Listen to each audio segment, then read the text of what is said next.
ओम श्री गणेशाय नमः। श्री राधे राधे। 19वें अध्याय का शुभ आरंभ करते हैं।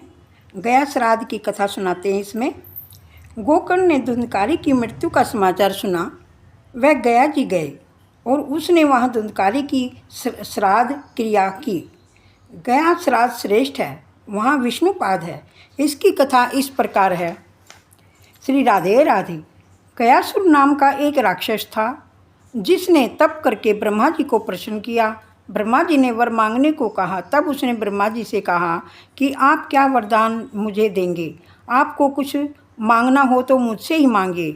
उसकी तपश्चर्या से देवता भी भयभीत हो गए।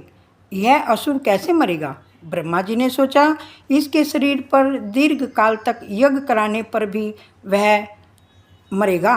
अतः ब्रह्मा जी ने यज्ञ के लिए उससे उसका शरीर ही मांगा। यज्ञ कुंड उसकी छाती पर बनाया गया। 100 वर्ष तक यज्ञ चलता रहा, फिर भी गयासुर नहीं मरा। यज्ञ की पूर्ण आहुति होने पर वह उठने लगा। ब्रह्मा जी चिंतित हुए।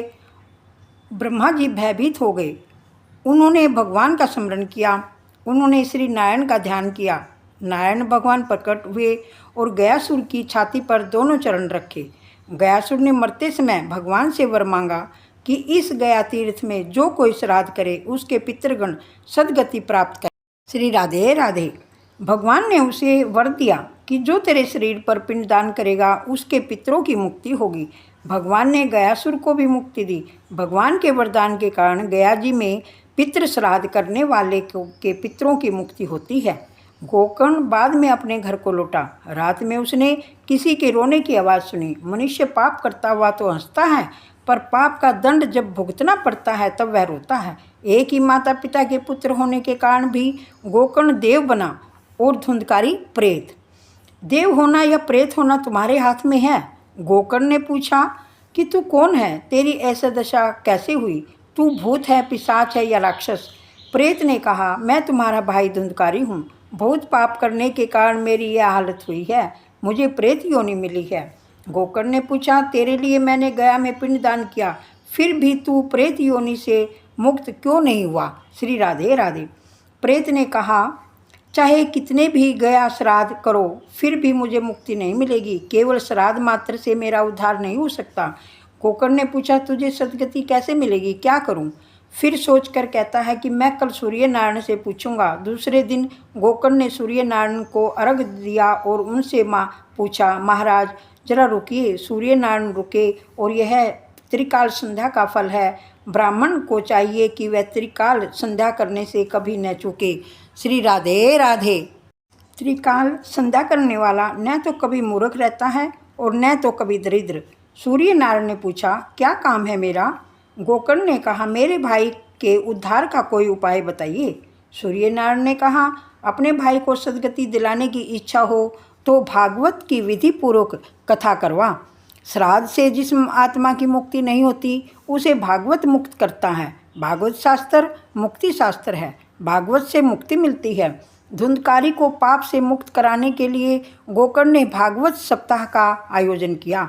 धुंधकारी वहां आया, किंतु उसे बैठने के लिए जगह न मिली, तो 7 गांठ वाले बांस में वह प्रविष्ट हुआ।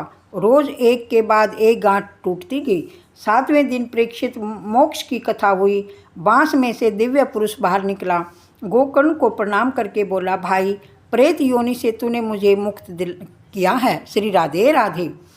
धन्य है भागवत कथा। जड़ बांस की गांठ टूटती है तो फिर चेतन की क्यों न टूटे। विवाह में तो 2 व्यक्तियों के दामन बांधे जाते हैं। पति पत्नी का स्नेह ही ग्रंथि है। इस ग्रंथि का छूटना कठिन है। परमात्मा की सेवा करने के लिए एक दूसरे का साथ मिला है। ऐसा सोचे तो पति पत्नी सुखी हो सकते हैं। श्री राधे राधे।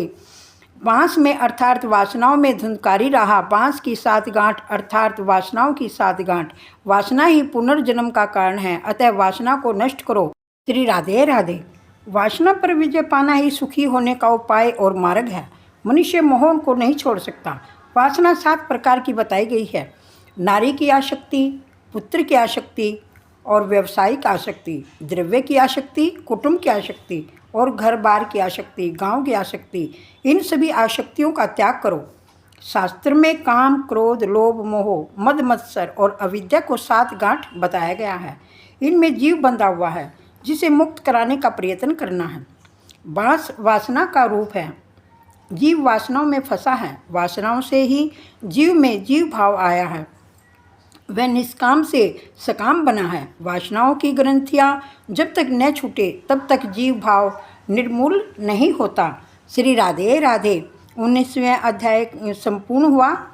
श्रीमन नारायणी नारायणी हरि हरि, भजमन नारायणी नारायणी हरि हरि। आना सुंदर श्याम हमारे हरि कीर्तन में, आना सुंदर श्याम हमारे हरि कीर्तन में।